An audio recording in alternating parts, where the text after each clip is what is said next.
Hi guys, welcome back to the plot. If you can hear a bit of a noise in the background there, it's because they're doing some chainsawing and some trees that fallen due to that storm we had a couple of weeks ago, and they're just coming up now to sort them out. So, but yeah, and my voice, I do apologise for my voice. I'm a bit croaky. I've come down with this bit of a cold over the last day or so, and as much as I don't want to be in anybody's company, I don't feel too bad in myself, to be honest, but just my throat, and I'm doing a bit of coughing in the night, which is keeping me awake, which is not ideal. But anyway, I'm here, I'm on the plot, and I'm going to do a little bit. I promised Rebecca I'm only going to do an hour. We'll see how that turns out. Anyway, I've been given a rhubarb crown. Now, I've never grown rhubarb before. People on the allotments have had it on their plots, and it's been there for years, you know. I've never grown it before myself, to be honest. I never thought of doing it, but since I got married just over a year ago, I know that Rebecca is an awesome cook, and she loves baking and making cake and tarts and those types of things. So I'm going to endeavour to try and put a crown in to the allotment and see if it comes. I'm going to show you the crown now, but I don't know if I'm doing the right thing, if I should leave it out a bit longer. Apparently you're supposed to leave them out in the frost. I did a bit of research on it, but there's a lot of contradiction. So having the YouTube community letting me know what the score is, I would appreciate it. So check in the comments below if I'm doing the right thing. I plan to just plant it now. I'll show you exactly what it looks like. I don't even know if it's still alive. It doesn't look alive at all, it looks like dead, but we'll see how it goes now. Let me just show you. So this is the crown, guys. Now I know it doesn't look much at the moment, and is it dead?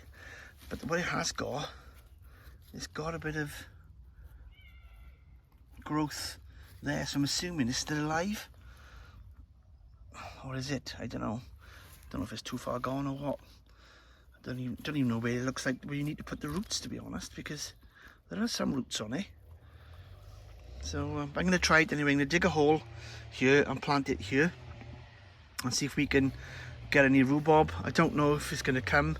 I can try it, but like I said, put in the comments below if you think I'm wasting my time, because I would really like to grow a rhubarb, and this one was given to me.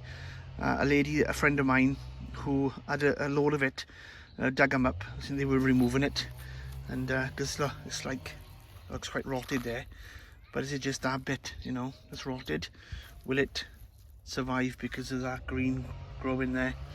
Anyway, let's give it a go. I think we'll chuck it in and see what happens.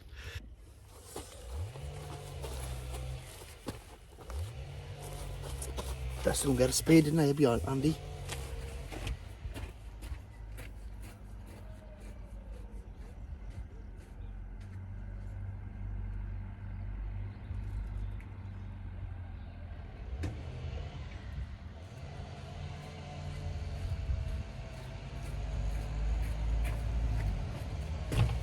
As you know, guys, I do a no-dig approach, but in this instance I haven't got much choice, so I'm gonna dig a hole there.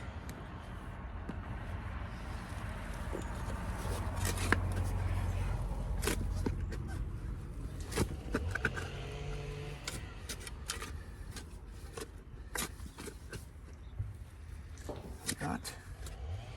And I got some manure to put over the top of it, but I'm just gonna plant it like that at the moment. I'll fill around the crown.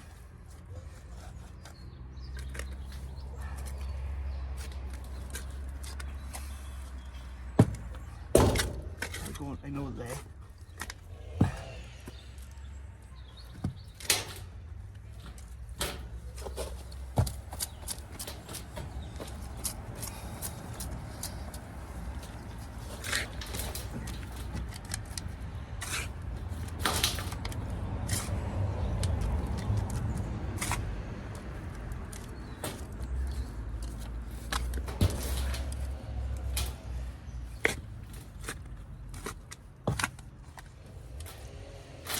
Are.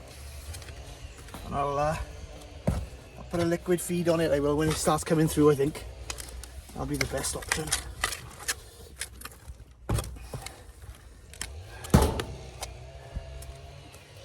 So I hope I've done the right thing. I'm sure the friends in the allotments, I'm sure the YouTubers will let me know if I've done it wrong, and I appreciate your comments in the section below. Oh, I'm out of breath. This cold is killing me. Right, let's go on to the next job.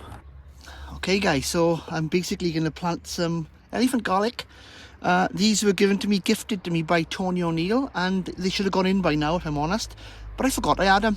I was looking in the shed for some tools and then seen them buried under a little bit of wood. So first of all, thank you Tony for these, and secondly, let's get them in now. It's not too late, it'll grow. So raking off first. This bed is lovely, boys and girls, I tell you. Lovely. All I'm doing, I've already put and burnt some wood on this, so there's lots of potash already in here. Okay, so I'll show what else I do now. I got some lovely stuff by here.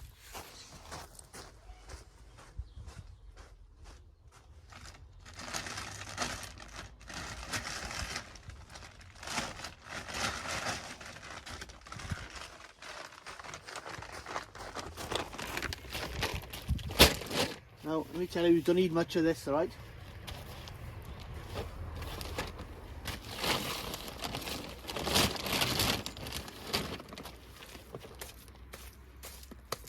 Now, it looks a bit crazy, right? And it stinks. But this will wash in. It's only on the surface.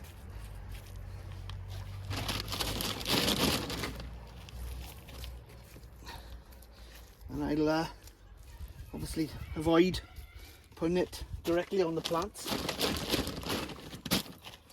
This is pigeon manure, guys. I tell you now, this is awesome stuff. Got to be very careful in using it. Like I said, it's very acidic. And so hopefully now what I'll do, that's just enough for that area there. I might put a bit more there actually.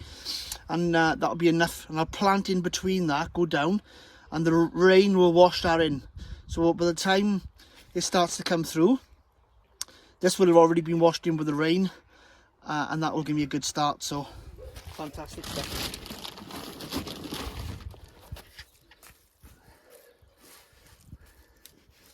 There we go. And it does stink, like I said. So it's basically a couple of holes.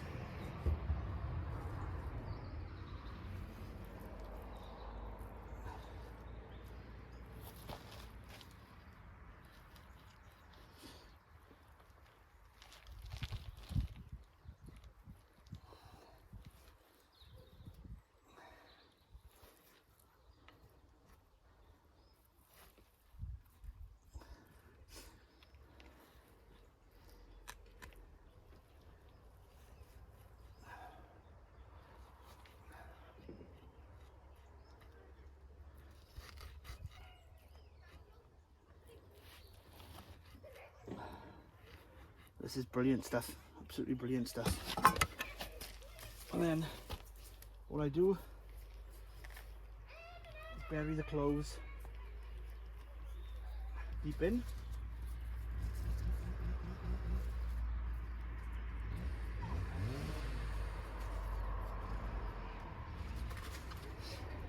Just picking up the best ones, guys.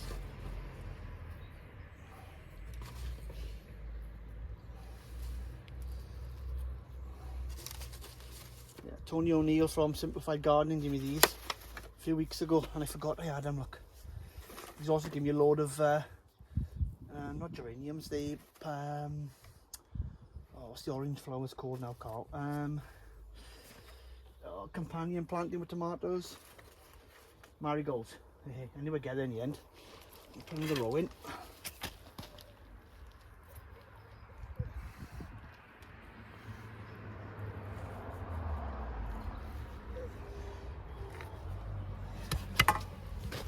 Put them in.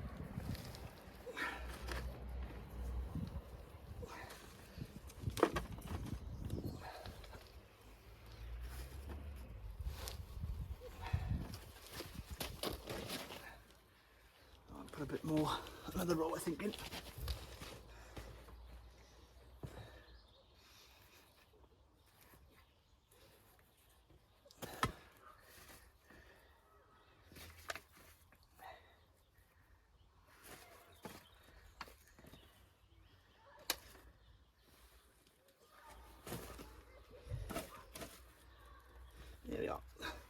So we got 5, 10, 15, 20, 25, and it's probably enough for another row in there, but I'll put them somewhere else. Well, it's probably in a container or something. So that's them in there, like I said, and I'll just put some soil compost over the top of these now from my bag compost, and then the rain will wash the rest of that in gradually over the next month, 6 weeks. And by the time that's washed in, it'll be perfect solution there for the plants and onions. The onion family anyway, they absolutely love high nitrogen soil, so and this is fantastic for it. I'm also going to show you something else I do now as well, guys. Take you to the next part.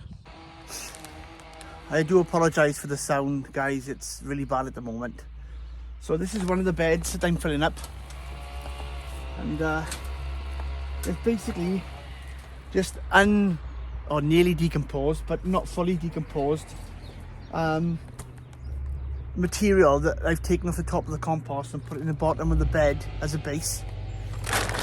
This is the secret ingredient, and I mean it's a secret ingredient. I don't hear many people on YouTube at all talking about this as a means of really helping your plants to explode. And I mean explode. Not all your plants, and you don't need to put it on in great quantities. It just needs a little, really, here and there. So what's the secret ingredient? Well, it's back to the pigeon manure, and it's fantastic. So what my plan is, in my experience, these weeds and things that's in the bottom here, okay, these obviously will be suppressed now when I put the compost and things on top. But I'm going to put a layer of this, maybe 2 bags of this inside here now, and that's going to basically burn any weeds that's in it, because it's quite powerful stuff, pigeon manure, when it's neat. You have to dilute it. You can put it on top of beds and water in like we've done with the garlic, but if you don't want your plant leaves or your plant roots touching this straight away, because it'll kill them. It's that powerful. But when it's used correctly, when it's diluted down and used sparingly, it is amazing. It's probably, for me, my experience, it's one of the best types of manure out there. Better than horse, and much better than cow manure, if on the right application and for the right plants. I'm not saying it's going to be good for everything, but for most plants it's a fantastic commodity. So I'll put this in.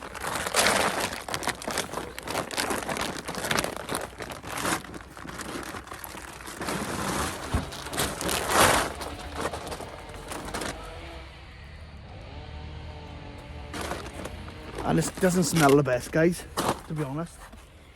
But what I'm going to be doing is putting my worm container, alright, there. And then obviously I can fill in bits and pieces in there. So I'm going to go and get some more stuff, no material, and we'll crack on with that, but let's go faster back this time. Just one other thing, guys, before we crack on. When you get your manure from your person who's got pigeons, just check in the bags that there's no bird seed in there, because what can happen, this happened to me about 3 years ago. I put a bed down and planted sweet corn, all right, but I put in the winter, early in the winter, about October time, I put a thin layer of pigeon manure on there, and there was little tiny seeds in there that they used to feed the birds, and they started to grow. So you have to be very careful what you're using. Obviously make sure it's just pure manure mixed in with the bed feeding, really. That's basically what you need. If you notice in here, there's a couple of old eggs that they've left in there as well, which probably had hatched, that the birds have laid. Well, they'll go in and they can decompose as well when I put the compost in. So just bear that in mind. There's no bird seed in there that they use to feed the birds, because that will grow the following year. It won't grow if it's right down here, to be honest. It's probably gonna not get enough sunlight. But if it's on the surface and you're putting a layer across the surface of this stuff, you have to be very careful that the seed is not in there, because it will grow. All right, just crack on. So I've put a nice layer in there now, right, of the pigeon manure, and it's very thick at the moment, but because I've got around about 8 to 10 inches now to fill, that's going to decompose underneath there slowly and continue to feed the worm life and things that's going to be in here. But the rest of this now will be filled up with normal compost, which is the next plan. Let's go and do it then.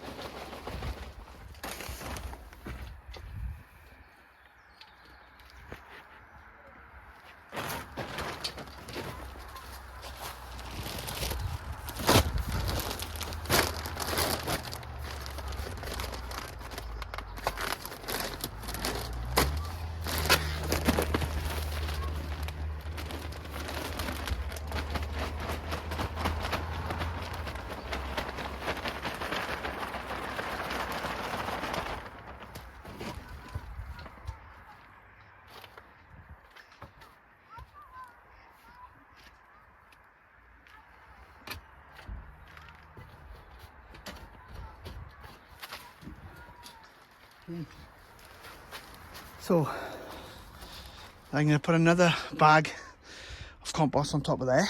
Let's crack on with that. So all the stuff that's under there now, obviously under the pigeon manure, all that half decomposed material had loads and loads of worms in it.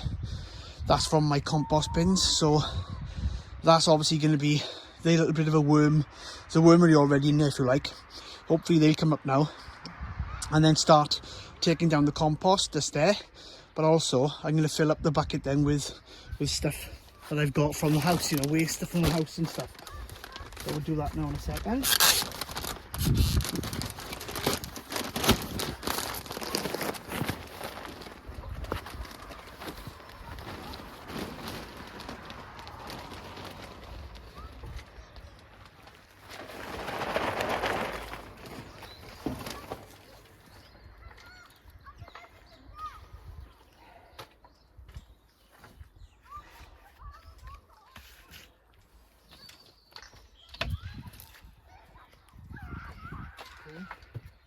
So, that's nice. Like so.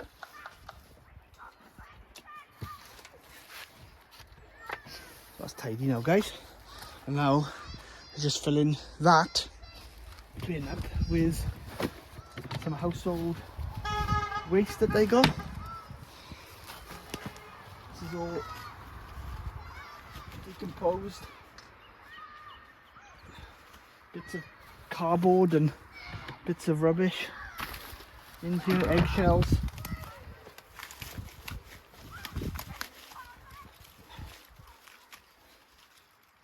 Grab them inside to cut them up.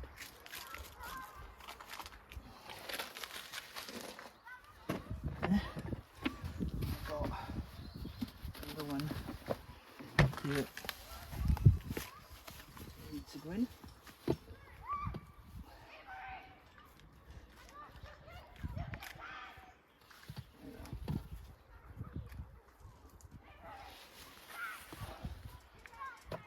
And then just a little bit of compost on the top.